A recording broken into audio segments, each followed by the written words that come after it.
La maison était plus ancienne que tout ce que j'avais jamais habité. Construite en 1904, d'après l'annonce. 2 étages, étroite et élancée, bardée d'un revêtement battu par les intempéries, avec des fenêtres qui ne se fermaient jamais tout à fait, perchées sur un tronçon paisible et rural de Willow Ridge Road, juste à l'extérieur de Lancaster, en Pennsylvanie. Le coin était connu pour ses terres agricoles, ses vieux moulins, ses granges restaurées et ses maisons dont les fondations avaient été coulées bien avant que les autoroutes ne découpent le paysage.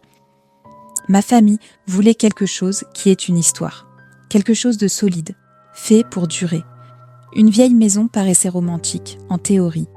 En pratique, elle portait son passé comme une ombre. Dès la première nuit, j'ai senti quelque chose se modifier dans l'air au moment même où nous avons franchi le seuil. Ni froid, ni chaud, ni oppressant, simplement faux. Une lourdeur discrète, comme une pression derrière les côtes. Ma famille a dépassé devant moi, les bras chargés de carton, vibrante de l'excitation des nouveaux départs. Je suis restée un instant dans l'entrée, à écouter la maison respirer. Le plancher gémissait sous mes pas, réagissant au poids d'une présence nouvelle. L'escalier devant moi penchait légèrement vers la gauche, gonflé par l'humidité et les années. Le papier peint délavé portait encore de vagues motifs de lianes, visibles seulement lorsque la lumière douce du porche s'y répandait. Un siècle de passage avait creusé un chemin dans les lames de bois. La maison ne donnait pas l'impression d'être vide. Elle semblait suspendue. Je me suis dit que les vieilles maisons avaient ce genre d'atmosphère. Elles se dilataient, se contractaient, craquaient, s'ajustaient. J'ai essayé d'avaler le malaise qui remontait le long de ma colonne vertébrale, mais il est resté accroché, comme des toiles d'araignée dans les recoins obscurs de mon esprit. Le premier incident est survenu avant même que nous ayons fini de déballer nos affaires. J'étais dans la cuisine, en train d'empiler des assiettes dans un placard, lorsque la lumière au plafond a vacillé. Pas un tremblement doux et hésitant. Une pulsation violente qui a plongé la pièce dans l'obscurité l'espace d'un instant avant de se rallumer brusquement. Les assiettes ont claqué dans mes mains. Un rouleau à pâtisserie, posé sur le plan de travail, a vibré légèrement, glissant de quelques centimètres vers le bord. Je me suis figée. Mon pouls martelait ma gorge tandis que l'air s'épaississait autour de moi. J'ai attendu un nouveau sursaut, un autre mouvement. N'importe quoi qui puisse expliquer la tension qui pesait sur mes épaules. Il ne s'est rien passé d'autre. Mais la vibration persistait, basse et continue, comme le ronronnement lointain d'un moteur enfoui dans les murs. J'ai terminé de ranger avec les doigts tremblants. Plus tard dans la nuit, allongée dans le lit, j'écoutais les murs respirer. De vieilles canalisations, de vieilles poutres, une isolation fatiguée. Il y avait 1000 raisons pour qu'une maison fasse du bruit. Pourtant, ces sons ne ressemblaient à rien de ce que j'avais connu jusque-là. Un léger tapotement parcourait le mur près de la tête de lit. Pas au hasard, pas irrégulier. Il y avait un rythme, un motif, un message que je n'arrivais pas à comprendre. Le tapotement s'est intensifié, puis s'est déplacé vers le plafond au-dessus de moi. D'abord discret, comme quelque chose qui trottinait, mais plus lourd qu'un simple rongeur. Puis plus rapide, puis en plusieurs endroits à la fois, si vite que ma respiration s'est bloquée, la poitrine serrée. Je me suis redressée attendant que cela cesse, et cela s'est arrêté, aussi brusquement que cela avait commencé. Le silence qui a suivi était bien pire. J'ai à peine dormi. Le lendemain matin, la maison semblait différente. La lourdeur n'était plus subtile, elle appuyait sur mes poumons, même à la lumière du jour. Ma famille s'activait dans la cuisine en bas, leurs pas résonnant de façon inégale sur le vieux plancher. Je me dirigeais vers le couloir pour les rejoindre quand quelque chose a attiré mon regard, avant même que j'atteigne l'escalier. La trappe du grenier, un vieux panneau de bois dans le plafond du couloir, était entr'ouverte. Pas assez pour voir à l'intérieur, juste assez pour laisser apparaître un mince fil de ténèbres. Nous ne l'avions jamais ouverte. Je l'ai fixée pendant plusieurs secondes. La maison semblait bourdonner autour de moi, comme si elle attendait mon prochain geste. La trappe n'a pas grincé. Elle ne s'est pas ouverte davantage. Elle est restée là, fendue comme une invitation. J'ai reculé et je me suis forcée à ne plus la regarder.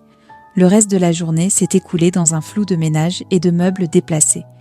Mais sous la surface, la maison restait vivante. Chaque fois que je m'arrêtais, j'entendais quelque chose bouger quelque part.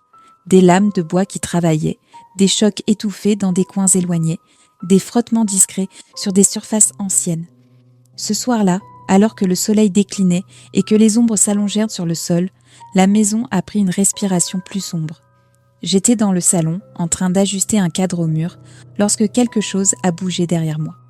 Une pression, subtile mais intentionnelle, a effleuré le dos de ma chemise. Je me suis retournée brusquement, le corps raide. Il n'y avait rien. Le cadre que je tenais m'a soudain paru plus lourd. L'air s'est épaissi, se figeant en une immobilité dense. Un léger raclement a résonné depuis la salle à manger, puis un autre. Je me suis approchée du bruit, chaque pas lent, prudent. La lumière de la salle à manger a vacillé 2 fois, assez longtemps pour que l'obscurité engloutisse la pièce avant de se retirer. Le raclement s'est fait entendre de nouveau, plus fort cette fois, venant de l'angle où nous avions placé un vieux buffet en bois laissé par les anciens propriétaires. Le buffet a bougé, pas loin, pas vite, juste assez pour que je voie ses pieds glisser sur le sol. Un lent déplacement, comme si quelque chose d'invisible s'y appuyait. Mon cœur s'est emballé, ma respiration est devenue superficielle. Le buffet s'est immobilisé. J'ai reculé, le pouls éclatant en sursaut, affolé. La lumière a de nouveau vacillé. Éteinte, allumée, éteinte, allumée. Le lustre au-dessus de la table a teinté, les cristaux s'entrechoquant doucement, comme si des doigts les avaient effleurés. Les mains tremblantes, je suis sortie de la pièce, incapable de rationaliser ce que je venais de voir. Je n'en ai pas parlé à ma famille. Au fil des jours suivants, l'activité s'est intensifiée. Vite, fort, sans répit. D'abord de petites choses, des portes ouvertes alors que nous étions certains de les avoir fermées, des objets déplacés de quelques centimètres, des lumières qui clignotaient dans des pièces vides. Puis des choses plus graves, des meubles qui vibraient, des pas à l'étage alors que tout le monde était réuni, la sensation de quelqu'un qui me frôlait dans les couloirs étroits. Chaque matin, la trappe du grenier m'attendait, entr'ouverte. Chaque nuit, elle se refermait violemment toute seule. La pression à l'intérieur de la maison empirait. L'air avait une densité anormale, comme une humidité qui ne correspondait pas à la saison. Les ombres semblaient s'attarder trop longtemps dans les coins. La maison paraissait vigilante, consciente de notre présence. Ma famille, non modifiée par souci de confidentialité, mon conjoint, Marc, et nos 2 enfants, Ryan et Emma, a d'abord minimisé. Caprice d'une vieille maison, bruit de structure, problèmes électriques, mais ils n'ont pas pu ignorer cela longtemps, pas quand les événements ont pris une tournure indéniablement délibérée. Un après-midi, alors que je déballais des livres, dans le couloir de l'étage, j'ai entendu un fracas violent provenant de la chambre d'amis. J'ai accouru pour découvrir toute la bibliothèque renversée, les livres éparpillés sur le sol. Elle n'était pas instable, elle ne penchait pas, elle était fixée au mur. Les boulons gisaient à terre. À côté, l'incident suivant a eu lieu cette même nuit. Les tapotements de ma première nuit sont revenus, plus forts, parcourant les murs avec une urgence frénétique. Ils sont devenus des coups, puis des martèlements. Le lit s'est mis à trembler par à-coups, à peine perceptible d'abord, puis de plus en plus violent, faisant vibrer le sommier contre le sol. Je me suis redressée, le cœur battant à tout rompre, tandis que la table de nuit vibrait. La lampe clignotait frénétiquement, projetant des ombres saccadées sur les murs. L'air s'était tant épaissi que j'avais du mal à respirer. Un fracas soudain a retenti au bout du couloir, puis un autre.